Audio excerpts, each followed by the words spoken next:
ചെറിയ കുടുംബത്തിലെ ഒരവസ്ഥ ഇതാണ്. ഓട്ടോ ഓടിച്ച് മടുത്ത് ക്ഷീണിച്ച് വീട്ടിൽ വരുമ്പോൾ വൈഫിൻ്റെ കഥന കഥ കേൾക്കുമ്പോൾ തകർന്നു. പിന്നെ കുട്ടിയെ യൂണിഫോം തയ്ക്കാൻ കൊടുത്ത് വാങ്ങിയോ? 2 ദിവസം കഴിഞ്ഞിട്ട് വാങ്ങിയാ പോരെ? അതൊന്നും പറ്റില്ല, ഇന്ന് തന്നെ വാങ്ങണം. എല്ലാ കുട്ടികളും യൂണിഫോം ഇടുന്ന ആളെ ആ ടീച്ചർ പ്രത്യേകം പറഞ്ഞു മീറ്റിങ്ങിന് യൂണിഫോം മാത്രം ഇടാതെ പോകേണ്ടി വരും. ആക്കം പോലെ വാങ്ങിയാ മതി, ഞാൻ പഴയതിട്ടോളാം.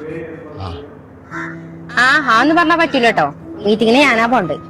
അത് മാത്രല്ല, ആ പ്രിയന്റെയും മാളുവിന്റെ ഒക്കെ മക്കള് എന്നും പുതിയതിട്ടാ പോണ്. അതിന്റെ ഇടയിൽ ഇവൻ ഈ പഴയതൊക്കെ ഇട്ട് പോയാൽ എനിക്ക് നാണക്കേടാ.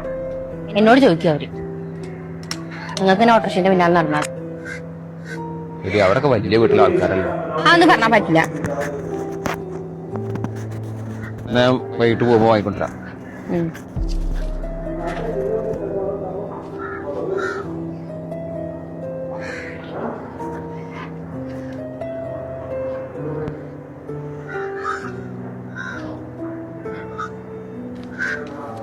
അച്ഛാ,